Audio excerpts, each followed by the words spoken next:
Alright, well, let's, let's try to give this a go. Hello, my name is Detective Grayson.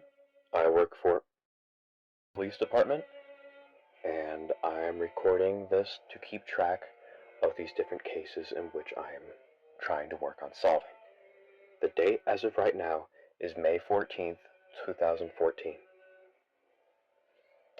And yeah, I've got nothing else much for that. That's just my introduction. This is the first one of which I'm going to do, and I will resumably try to keep track with what happens. Now, my town isn't usually busy or serious with all of these, with different felonies. Worst ones we've mainly had were just things with like old people being, well, old, not getting with the times, teenager delinquents, and just petty thieves. That's all that we've mainly had to deal with here. Nothing big. But the day before yesterday, which is May 12th, 2014, that day was different, along with a couple of other days. But that leads to my theory of them all being aligned. On the 12th, we got a call at our city's college. I won't say the name of it, like how I'll blank out my police department just for safety. But we got a call from the college, an odor complaint, in a student's room, which the owner's name of that college dorm is Lexi Seamus. And, well, funny enough, my partner in my works, who helps me with different things like retrieving pretty much, is also named Seamus. I've come to realize that this girl is his niece. They are both related. I did not realize what would have happened, but I decided to take Officer Seamus with me to this report. I figured it would have been a nice little family bond to see what was going on. Also because I wanted to see some family drama. But you didn't hear that from me. When we went to the dorm, I gathered what they meant about the stench. Unfortunately, they failed to mention that the smell was rotting. It already got up into the vents. Certain floors were already infested with the smell. It was just fucking awful. And that obviously made me and Seamus really worried about that rotten smell, because we knew it was coming from Lexi's room. So we ran all the way up there. We found her dorm room 301 and barged it open, only to find the body of Lexi Seamus lying on the ground. She was very much dead. She had been dead for 2 weeks. We found the body 2 days ago. The body we had done certain tests on to find it was dead nearly 2 weeks ago. And finally, its odor started to catch around the college, which led to the complaint. Her body was not like anyone else's, though. Well, except for one other person. But, like Ina, her body was contorted, but not ripped.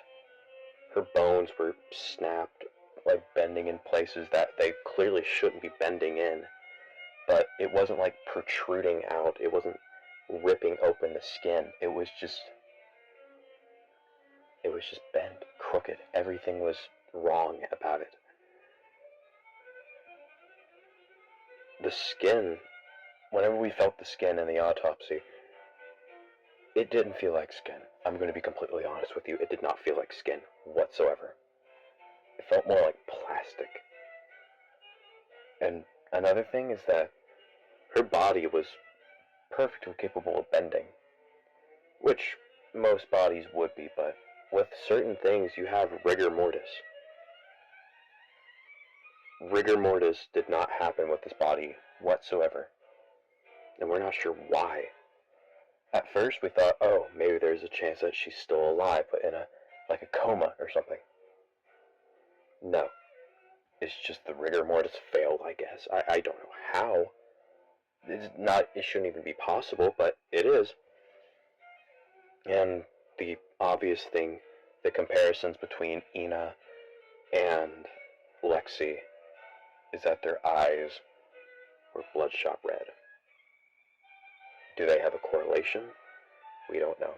And it also has the same correlation with the Artono family, but it is what it is. The Artono incident was in the past. That is in a different county. It is far out of my control. I will let Williamson handle his. I will handle mine. Obviously, with Officer Seamus seeing his niece on the ground, it took him out. It put him in a spiral. And at that point, I just told him to take the week off because I wasn't going to let him handle his dead niece's body because I knew that would have been hard. Another thing to keep note about this entire incident is that no one reported it because no one heard it. Well, besides a couple downstairs. But the thing about that couple is that they were the only two other people in that dorm, or in that college. Because everyone else was off at a fucking jocks party outside of the campus. So, while Lexi 2 weeks ago was brutally murdered here, everyone was out at a person's house partying. In which I interrogated them, yes. Most of them were pretty much useless. They didn't even know what was going on. They just smelled the odor and didn't realize or failed to mention that it was, a dead body. I obviously had to interrogate the couple downstairs because they heard stuff that was going on, and they had stuff that was particularly noteworthy, specifically audio, that I will have along with the noteworthy interrogations that I have saved. I will upload them at the end of my little log here. Those eyes. I know I mentioned them a bit before, but the eyes. That seems to be a reoccurring theme here, and I have no idea why. They were completely red, bloodshot, like no context as to what happens. Eyes don't do that. It wasn't like the eyes you see whenever you're high or under the influence of something. They were red. The white in her eyes were covered in red, and the iris color, that's just black. It was the same thing that happened with Ina, and it was the same thing that happened with the Artono incident. But again, that is Williamson's business, not mine. I will now resume to end this audio log here and to put the interrogations now.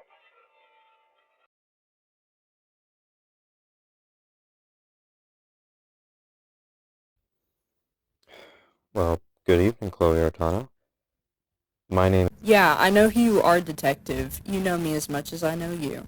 What am I here for, Grayson?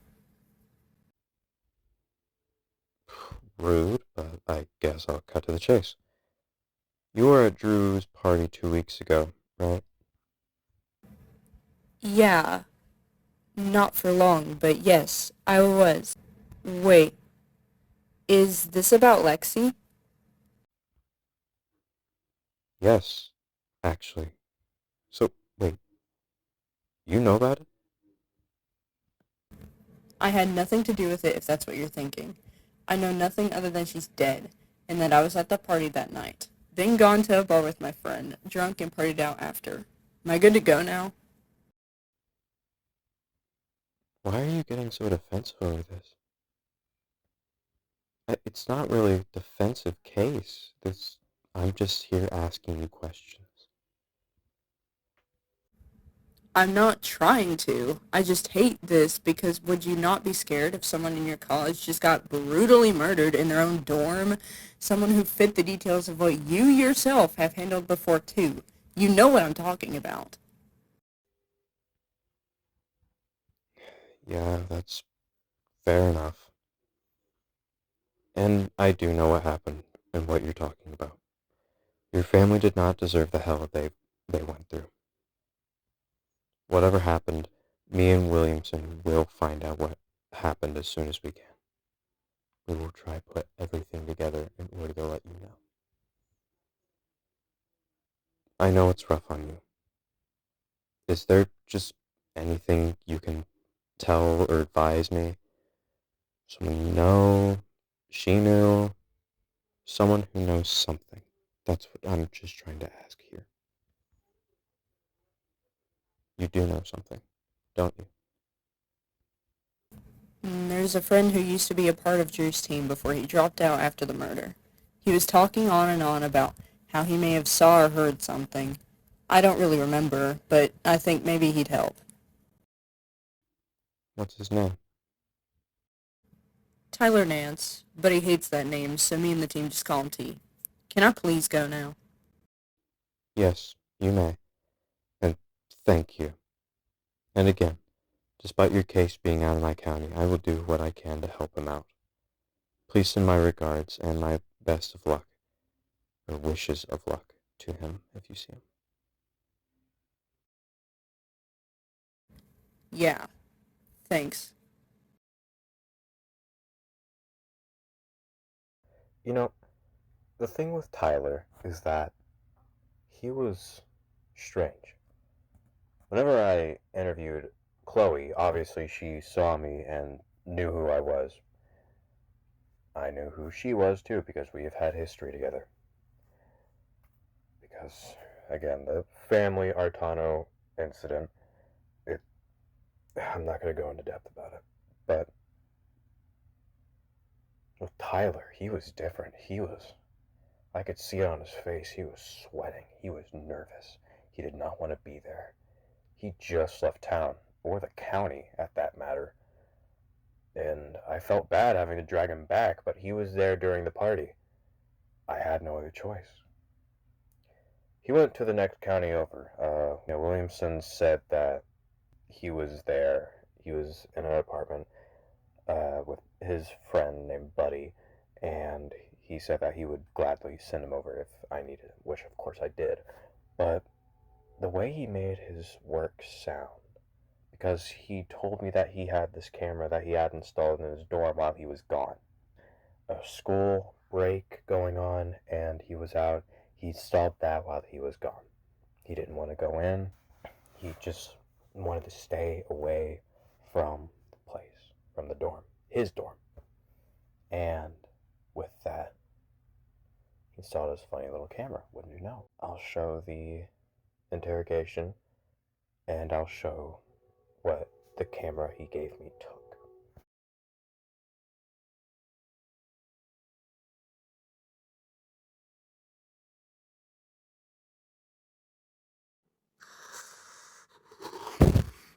I've been dreading coming back to this country when you all called me into this fucking questionnaire you all pulled me into.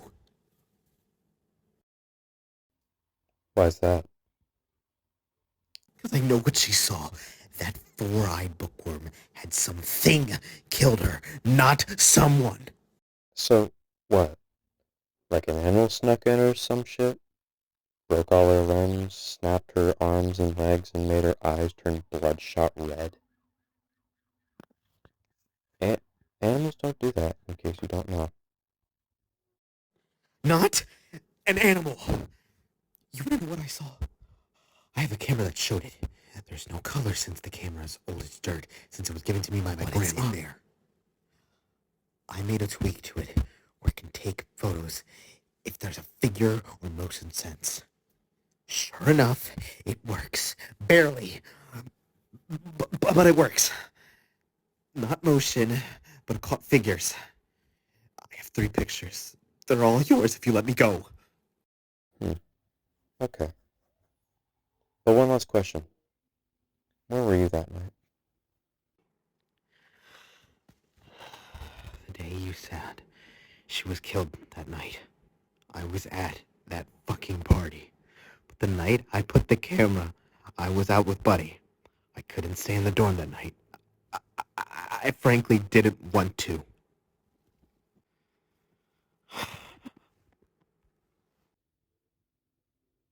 Okay. You're free to go. And thank you for your answers. And the camera you'll give us.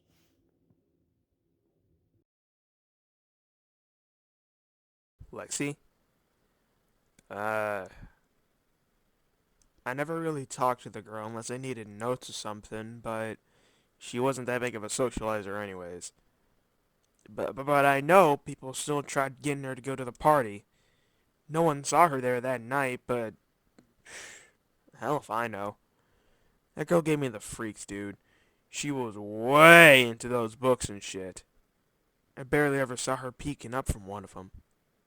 But it definitely had nothing to do with a murder. This shit is horrible. I'm a man of God, but I wouldn't lay a finger on anyone to kill him or something. I'm not that too big on knowing her. I know she was a messy geek, but I never really hung around her. I was at my sister's house that night. I didn't try to pay attention to it when word started spreading around, when she was found out about. It's awful though. No one deserved whatever she got. Me and my girlfriend were just watching TV that night, but we kept hearing sounds from the next door. At first, we figured Lexi had a man down over and they were, you know. But when the sounds started becoming more and more violent, we heard cracks at some point, and then screams. My girlfriend had to cover her ears because she was so squeamish when it comes to those sounds. I figured I'd take out my phone and record it. I was too scared to see what was going on. And then, nothing for the next few weeks, until she was found dead. We were the only ones there, besides her, obviously. But we don't know what happened. It doesn't feel real.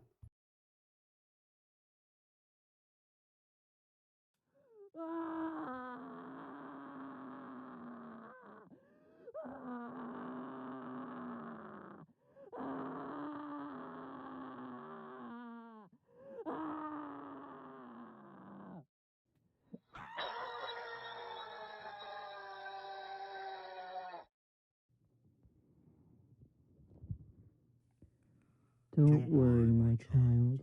I am the Spirit, the Holy, and the Light. I